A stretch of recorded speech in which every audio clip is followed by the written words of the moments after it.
shed this skin. I don't mean physically, but in terms of a personality. I wanted to pretend that I was never from India because I didn't want to accept that truth, because in comparison to what all my friends were like, I didn't want them to think less of me, perhaps because they thought, oh, he's poor, he's come from a difficult background. But actually, as I'm getting older, the conflict in the crisis of my self-identity is kind of realigned itself. So I'm very proud to be both Indian and British. We are also very proud that we have got India is very much part of me, and I'm very much part of it, whether I like it or not. But actually, no matter how much you pretend to yourself that something doesn't exist, that's when you get the mental headaches, because the reality will always come back to you. And if you don't accept it, you're not living in a real perspective. However, the one thing that I don't know if I can ever do is meet my birth mother. That's the thing that I don't know if I want to do. Sometimes I have been angry at Patricia for taking me away, but it's actually, I'm not angry at her, I'm probably angry at a situation, but it's easier to take it out on people that you love the most. And mothers or fathers seem to be a good target. So for a long time, I wanted to find out who my real birth mother was. But I don't think, like polio or the bloodline, defines who I am. It's what I am now and the relationships that I have that are much more important. However, you know, but to give me the life that I have in terms of the birth mother is obviously an incredible thing, but I just don't know if I'm ready to meet her or want to. How do you motivate yourself? How do you inspire yourself? Is Patricia your inspiration? Sometimes, but I've also, you know, gone through the roller coaster of depression, because there has been a sense of loss of self-esteem or self-identity, or there is a kind of a loss of confidence, or so things happen in phases. But I put things into perspective. You know, life's not that bad. When you came back to Kolkata a few years back, what was your first reaction? You had to leave the city at the age of 7, and after that, lots of change have taken place. Then you came back to Kolkata, your own city. What was the reaction? The very, very, very first time I came back was not the best time, because I had completely deleted Calcutta from my memory. And when I landed, someone put a video in my head and pressed rewind and then pressed play. So everything that I forgot just instantly came back into my mind. And it wasn't the nice memories, it was the, you know, the traumatic memories. And because I'd pretended that this didn't exist, when you watch the reality of what Calcutta is all about, maybe by feeling guilty, I just decided I hate this. So I very quickly, I was also here with Patricia and my sister, but also with some friends from England. And suddenly to marry the two worlds together, where I'd kept them apart, was a collision that was just waiting to happen. And I met Mother Teresa very quickly, and then I went to Howrah and I ran away. So that time was terrible, but this visit is much more enlightening. We will have to take another short break. একটা ছোট্ট বিরতি নেব, বিরতির পর ফিরে আসবো গৌতম লুইসের জীবন কাহিনীতে।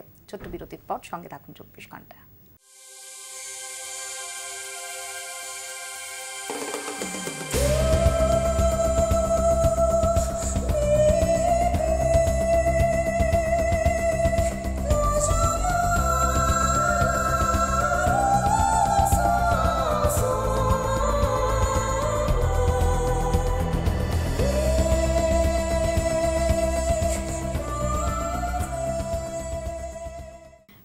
বিরতির পর আপনারা দেখছেন spotlight. Gautam, you had not been confined in the adventurous sports only. You have tried to do something for the eradication of polio.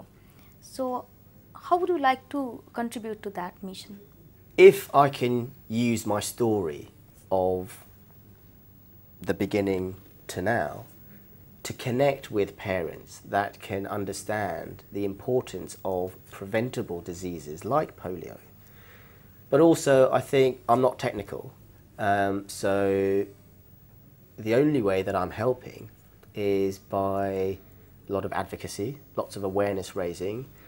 So for the last 18 months, I've been working with UNICEF and the World Health Organization and Rotary International and the Indian government. And I've been going to different places. I went to Uttar Pradesh, where in Moradabad.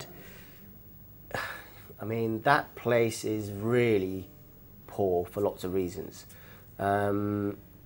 But by parents connecting with me, they were then able to connect with the health workers that were coming to do good. So if I can be that bridge between resistance and acceptance, then I am using my skills with all the skills that the other people have to do some good. And this trip to Kolkata is with my photographic hat on. I've been documenting the story of my life through pictures, telling the story of polio through my eyes, of the person that I could have been with a disability in India, but also seeing the first 7 years that I had. And it's called Full Circle. You run a flying school where you teach the disabled persons to fly aircrafts. What made you start this school?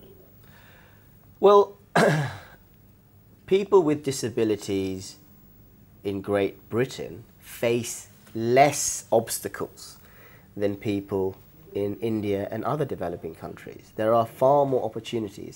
However, there are still obstacles.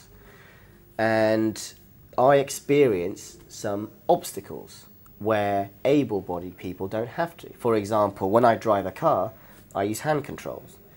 When I fly an aeroplane, I need hand controls. So there were various hurdles, and I'm quite good at finding the back door. So I just thought, you know, I'd like to stand on top of Mount Everest and tell everybody how brilliant flying is. And like when I set up a nightclub, I just thought, right, in order to solve this problem for other people with disabilities, why not set up a flying school and give them all the answers? So I started very small. In fact, there are 2 aeroplanes, and we work with a group of flying instructors, and I'm now in the process of becoming a flight instructor so that I can then have equal playing field.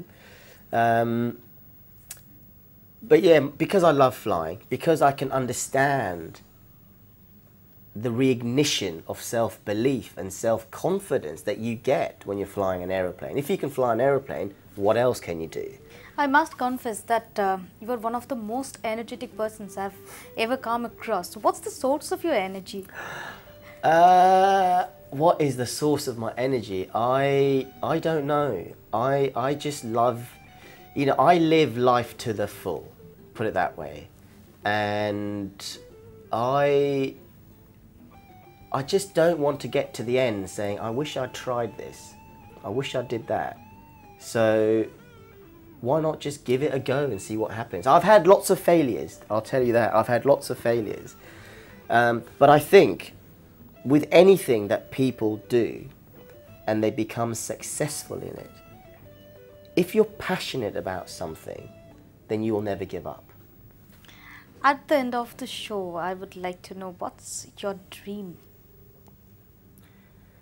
Well, I've fulfilled some dreams. One of them is to be a pilot.